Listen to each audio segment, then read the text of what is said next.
भारत माता मिशन के तहत स्वामी विवेक चैतन्य महाराज जी का national anti corruption news channel के राष्ट्रीय सलाहकार हिमांशु सिंह जी को दिए गए अपने इंटरव्यू में वाराणसी में चल रहे ज्ञानवापी मसले पर कहा कि एक मानसिकता जो लगातार देश विरोधी, राष्ट्र विरोधी कार्य कर रही है, ये मानसिकता आजादी से पहले से ही इस प्रकार के कार्यों में हमेशा लिग्न रही है। नमस्कार, मैं हिमांशु सिंह, आप देख रहे हैं एनईसी न्यूज चैनल। इस वक्त हम वाराणसी जनपद के कैंटोनमेंट स्थित होटल जीवन इन पर उपस्थित हैं और हमारे साथ बात करने के लिए स्वामी विवेक चैतन्य महाराज जी हैं, जो कि भारत माता मिशन के महंत हैं। आइए हम इनसे कुछ बातचीत करते हैं और भारत माता मिशन के जन उद्देश्यों के विषय में कुछ चर्चा करते हैं।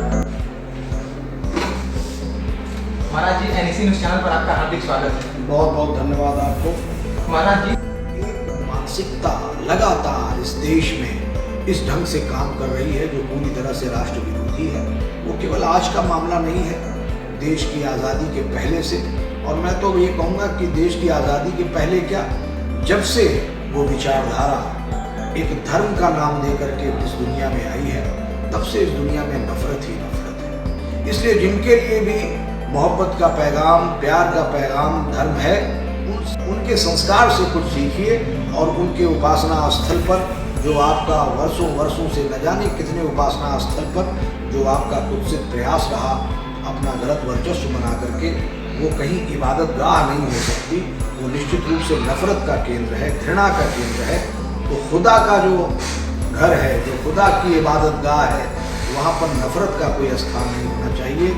ऐतिहासिक भूल का मैं समझता हूँ इस देश के मुसलमानों को, इस देश के इस्लाम धर्मावलंबियों से, कि अगर आप प्रेम और भाईचारे के रास्ते को समझते हैं तो निश्चित रूप से इस चुनौती को स्वीकार करें और भारत की वो संस्कृति जिसमें सबको भगवान समझा जाता है, ऐसे दिव्य प्रेम की मनोदशा वालों के साथ अब रहने का अभ्यास शुरू कर दीजिए, अब रहने की तैयारी शुरू कर दीजिए।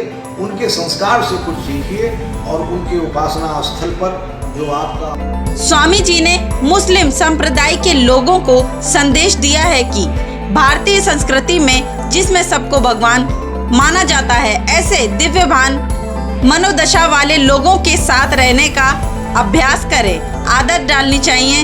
उनके संस्कार से उनको कुछ सीखना चाहिए। उनके उपासना स्थल पर उनसे जो वर्षों वर्ष से अनुचित तरीके से अपना गलत वर्चस्व बनाकर के जो इबादत गाह बनाया गया है, वह इबादत गाह नहीं हो सकता।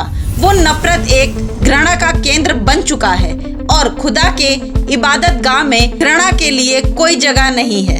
मुस्लिम संप्रदाय के लोगों को साफ संदेश दिया है कि पहले जो ऐतिहासिक भूल हुई है उसमें सुधार करना चाहिए। वाराणसी से राष्ट्रीय सलाहकार हिमांशु सिंह, भारत की रिपोर्ट, एनईसी न्यूज।